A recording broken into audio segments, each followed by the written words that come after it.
Assalamualaikum warahmatullahi wabarakatuh. Perkenalkan, nama saya Laila Nabila dengan NIM 1706624178. Di sini saya ingin mempresentasikan atau mensimulasikan hasil kerja saya, yaitu regresi data panel pada aplikasi eFuse dengan judul penelitian pengaruh earning before tax dan effective tax rate terhadap earning after tax pada perusahaan terbuka di Indonesia, khususnya pada perusahaan dalam bidang perbankan.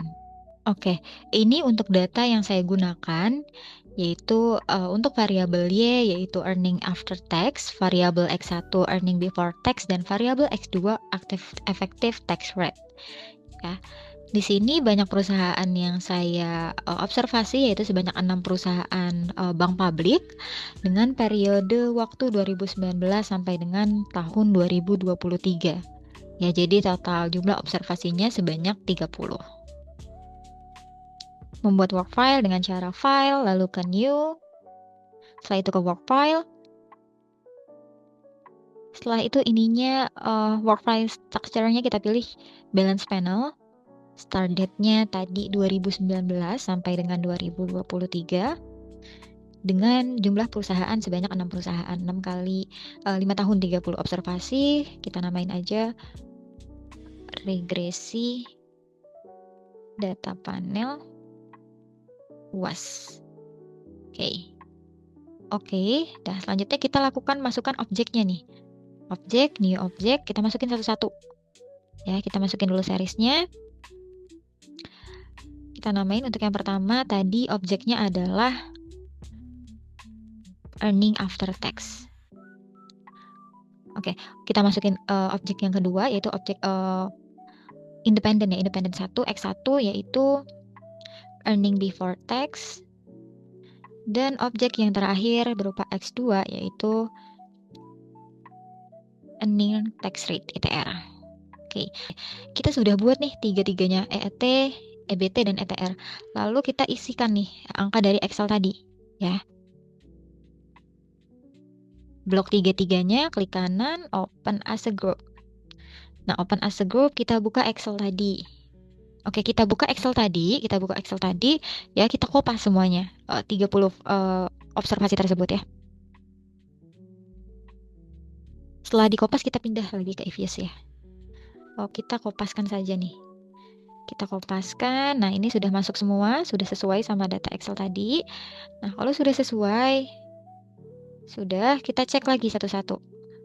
EAT sudah masuk, EBT-nya sudah masuk, lalu ETR-nya juga sudah masuk. Sudah masuk semua, data sudah lengkap. Selanjutnya kita lakukan estimasi model panel regresi. Ya, jadi model panel regresi ini ada 3, ada common effect model, ada fixed effect model, dan juga random effect model. Nah, ini kita lakukan yang common effect model dulu. Jadi kita blok dulu nih tiga-tiganya. Oke, setelah itu kita klik kanan, open as equation, lanjut C-nya sebagai pemisah antara variabel Y dan X. Selanjutnya langsung oke aja untuk CEM. Nah, oke, di sini hasilnya sudah ada.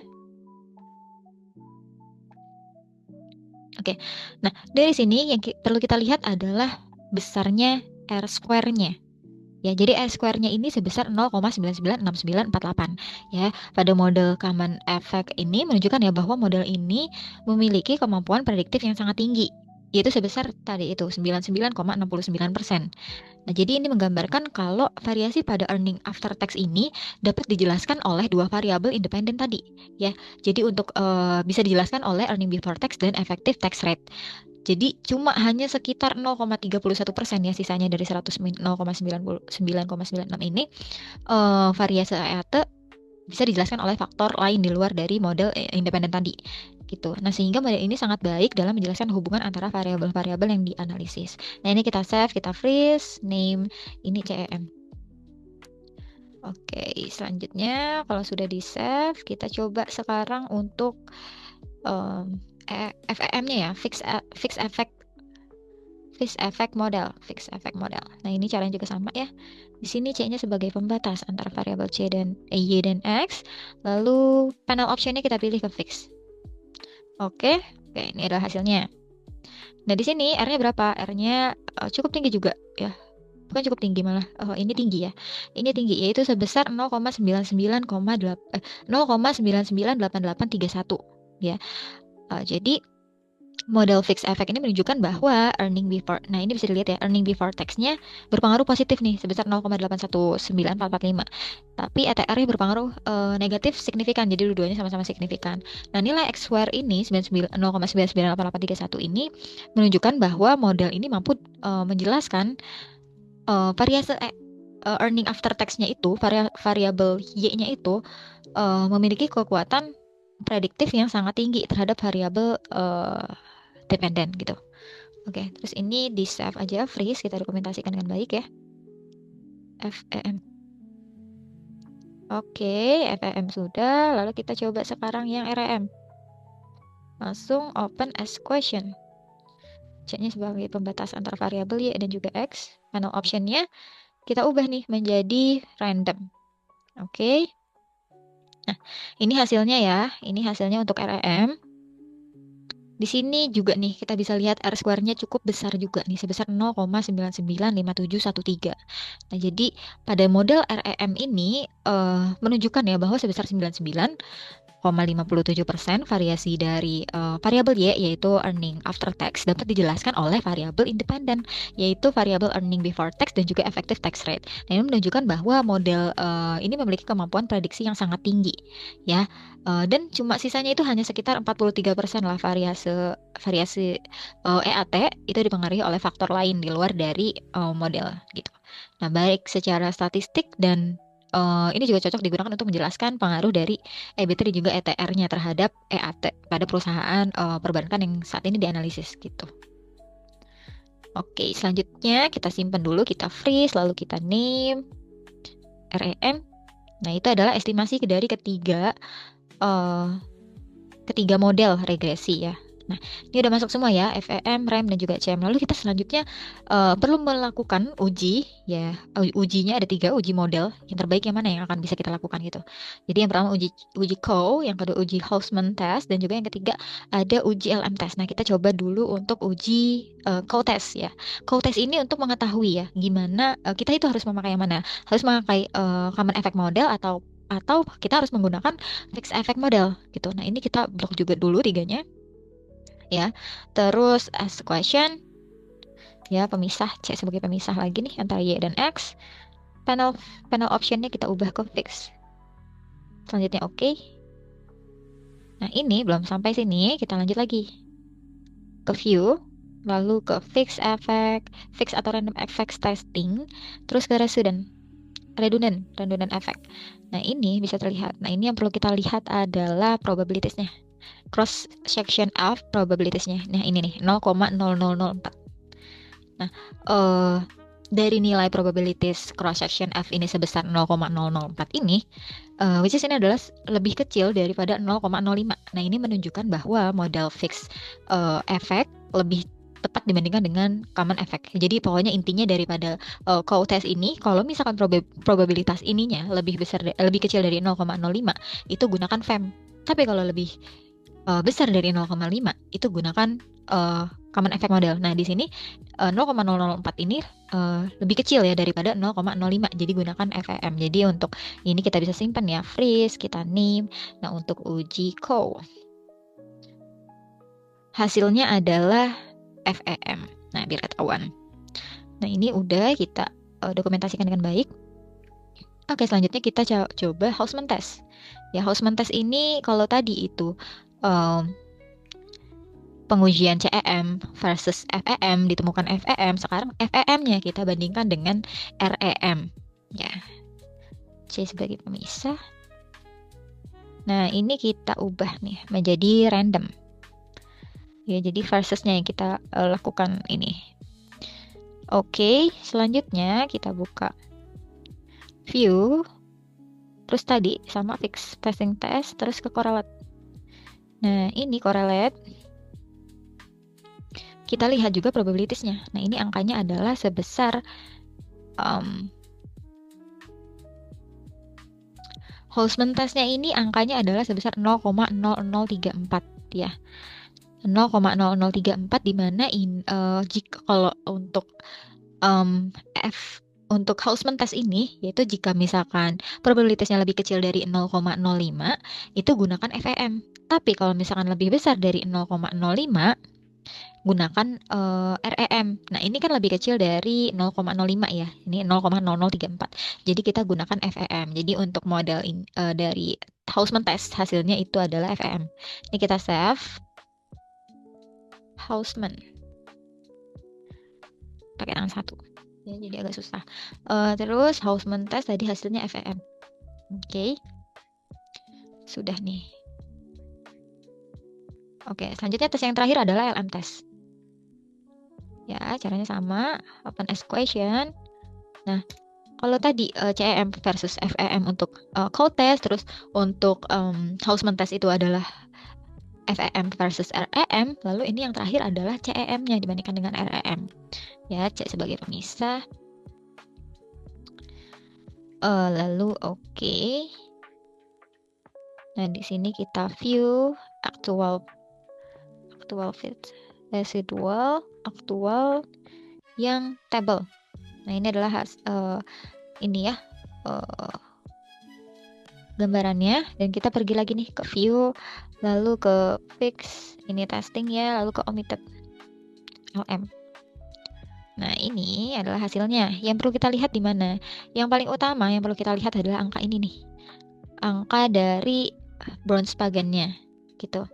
Nah, jadi untuk LM test ini, jika probabilitas lebih kecil dari 0,05, itu gunakan REM. Tapi kalau misalkan lebih besar dari 0,05, maka gunakan CEM. Nah, ini angkanya kan 0,1435 nih. Nah, ini angka ini yang dilihat. Nah, ini berarti model yang digunakan, ya yang terpilih pada LM test ini adalah CEM ya, karena ini adalah lebih besar dari 0,05 gitu. Oke, kita freeze, kita name biar dia terdokumentasi dengan baik. LM test hasilnya CEM. Oke. Tadi kita sudah melihat ya, kita sudah melakukan uji model apa yang perlu kita pilih. Nah, ini adalah rangkuman dari tiga uji tadi ya. Yang pertama code test, hasilnya kita harus memilih fix efek model. Lalu untuk Hausman test juga sama, kita harus memilih fix efek model, dan LM test ini berbeda sendiri, yaitu kita harus memilih random efek model. Nah, dari ketiga ini sudah jelas sekali ya apa yang harus kita pilih, yaitu FEM, karena di sini 2:1 gitu. Tadi kita sudah bahas mengenai model apa saja, model apa yang harus kita pilih ya, hasilnya adalah FEM. Selanjutnya kita bisa melakukan uji asumsi klasik. Ya, yang pertama adalah uji multikolinearitas. Ya, nah ini buka aja quick, lalu grup statistik, nah, habis itu correlation. Nah, ini isinya ini kita hanya perlu isi variabel X1 dan X2-nya ya.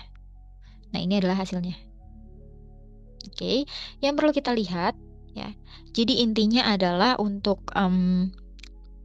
uji multikolinearitas ini ya, kalau misalkan jika korelasinya kurang dari 0,08, itu tidak ada multikolinearitas serius gitu. Lebih kecil dari 0,8 gitu. Nah, tapi bisa aja dia berbanding ya. Jadi seperti kasus ini ya, ini adalah angkanya sebesar nilai korelasi antara EBT dan ETR-nya ini adalah sebesar minus 0,43115 ya. Ini berarti ada hubungan negatif atau berlawanan arah antara si EBT dan ETR. Jadi semakin besar EBT-nya, maka ETR-nya cenderung menurun. Begitupun sebaliknya. Kalau EBT-nya menurun, maka ETR-nya naik. Jadi gitu. Nah, ini menimbulkan atau menggambarkan kekuatan hubungan ya. Jadi nilai dari minus 0,4315 ini termasuk dalam kategori korelasi sedang ya, antara minus 0,3 sampai minus 0,5. Nah, artinya perubahan pada EBT itu cukup berpengaruh terhadap perubahan ETR gitu, walaupun sebenarnya tidak sangat besar ya. Jadi tadi seperti yang tadi dijelaskan ya. Jadi kategori korelasinya itu sedang gitu. Udah, lalu kita dokumentasikan dengan baik ya. Freeze, lalu save-nya. Uji multikolinearitas. Oke. Selanjutnya uji normalitas ya. Kita perlu uji normalitas. Oke, untuk uji normalitas sama kayak tadi ya, di blok. Terus kita kan tadi FEM ya yang terpilih as a question. Lalu di sini pemisahnya C. Panel optionnya kita pilih FEM karena kita tadi model yang terpilih adalah FEM. Oke. Terus di sini kita perlu lakukan lagi view residual diagnosis. Kita buka histogram normality test. Nah, ini adalah histogramnya. Oke. Nah, dari sini yang perlu kita lihat sebenarnya yang paling utama adalah nilai dari probability-nya. Di sini adalah 0,877032. Nah, ini menunjukkan bahwa residual distribusi residualnya ini berdistribusi normal. Nah, selain itu bisa dilihat juga dari squeamisnya di sini sebesar 0,0219 ya, mendekati 0, dan kurtosisnya sebesar 3,456 sekian ya. Ini mendekati 3. Nah, dari hasil ini juga menguatkan bahwa sebaran residual simetris dan juga hampir normal. Dengan demikian, model ini telah memenuhi asumsi klasik. Ini sudah memenuhi asumsi klasik normalitas residual gitu ya. Oke, jadi kita save dulu, kita dokumentasikan dengan baik. Uji normalitas. Oke. Selanjutnya, yang ketiga kita harus melakukan uji heteroskedastisitas. Ini ada 2 nih untuk heteroskedastisitas. Ya, ada untuk cross section dan juga period. Nah, ini kita buka dulu. Kita buka dulu dia menjadi CEM. Ya, jadi model CEM dulu kita buka. C lalu langsung oke.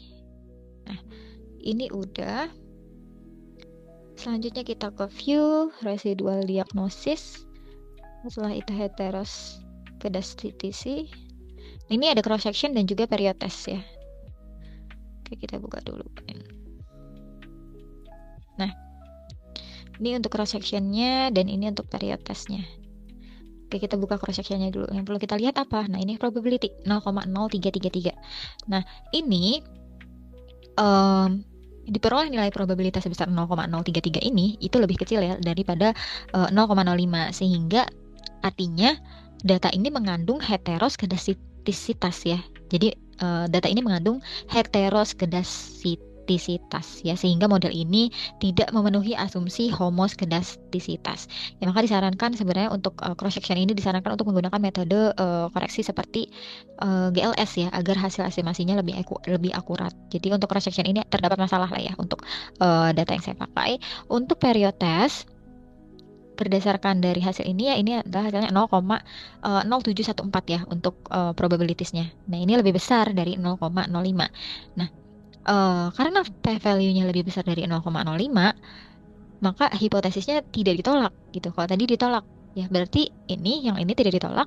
Residualnya bersifat homoskedastis ya antara periode dan tidak terdapat masalah heteroskedastisitas periodik pada model. Nah, jadi pada intinya untuk cross section dan juga period test, model cross section ini mengandung heteroskedastisitas. Model ini mengandung heteroskedastisitas pada cross section, tetapi tidak pada period. Ya, jadi beda nih hasilnya dari cross section test dan juga period test.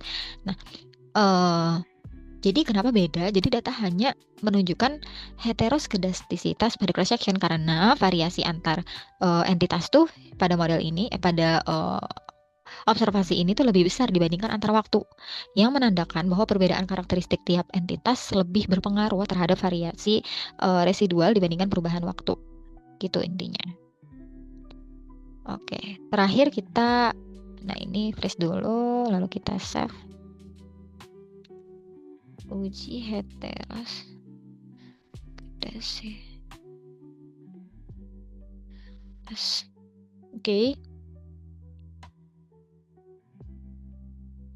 Yang terakhir, kita harus menguji autokorelasi. Ya, jadi sini menguji autokorelasi karena kita tadi FEM, kita buka dulu FEM-nya. Ini bisa dilihat di FEM-nya ya. C sebagai pemisah, panel option-nya kita ubah ke C, kita ubah ke fix. Nah, ini kita bisa lihat dari angka Durbinnya. Ya, kita bisa lihat dari angka Durbin Watson-nya ya. Ini sebesar 2,4712 ya. Jadi nilai Durbin Watson sebesar 2,47 ini menunjukkan adanya kecenderungan autokorelasi negatif lemah ya. Eh, tapi karena penelitian ini mengandung data panel, terutama dengan jumlah cross section lebih banyak dibandingkan dengan periodenya, maka autokorelasi ini tuh hasil dari Durbin ini tuh yang menyatakan autokorelasi negatif lemah tuh sebenarnya bukan isu utama di sini ya dalam estimasi model. Nah, oleh karena itu nilai Durbin Watson ini tidak secara signifikan mempengaruhi validitas hasil regresi yang telah dilakukan. Gitu. Oke. Oke, tadi kita sudah melakukan estimasi model, lalu pengujian model mana yang harus dipilih dan uji asumsi klasik. Nah, di sini kita lanjut ke kesimpulan sebelum saya tutup ya. Yang pertama ya, berdasarkan hasil dari analisis regresi data panel terhadap 6 bank tadi yang saya teliti, ya 6 bank publik di Indonesia periode 2019 sampai 2023 itu ditemukan bahwa si earning before tax atau variabel X1 itu berpengaruh positif dan signifikan terhadap earning after tax terhadap Y-nya. Nah, sedangkan si variabel X2 effective tax rate-nya itu berpengaruh negatif dan signifikan juga terhadap earning after tax-nya atau Y-nya. Nah, uji pemilihan yang kedua ya, uji pemilihan model ini menunjukkan bahwa fixed effect model atau FEM adalah model terbaik ya, didukung oleh hasil dari Coe test, Hausman test, walaupun LM testnya tadi berbeda gitu. Nah, eh, model tadi yang tadi kita lakukan juga memenuhi asumsi normalitas dan tidak ada masalah autokorelasi. Ya meskipun terdapat heteroskedastisitas ya tadi pada cross section, tapi dalam periode tesnya itu tidak ada masalah sebenarnya. Dan sebenarnya untuk heteroskedastisitas ini yang cross section itu bisa juga diatasi dengan metode GLS biar lebih akurat gitu. Nah, secara keseluruhan model ini sangat kuat ya untuk menjelaskan earning before tax dan ETR earning tax rate-nya terhadap earning after tax dengan tadi nilai R square-nya itu memang tinggi gitu, mencapai 99,88% dan menjadikan valid dan mendukung pengambilan keputusan manajerial dan kebijakan fiskal perusahaan. Oke. Sekian presentasi dari saya, kurang lebihnya saya mohon maaf dan terima kasih. Assalamualaikum warahmatullahi wabarakatuh.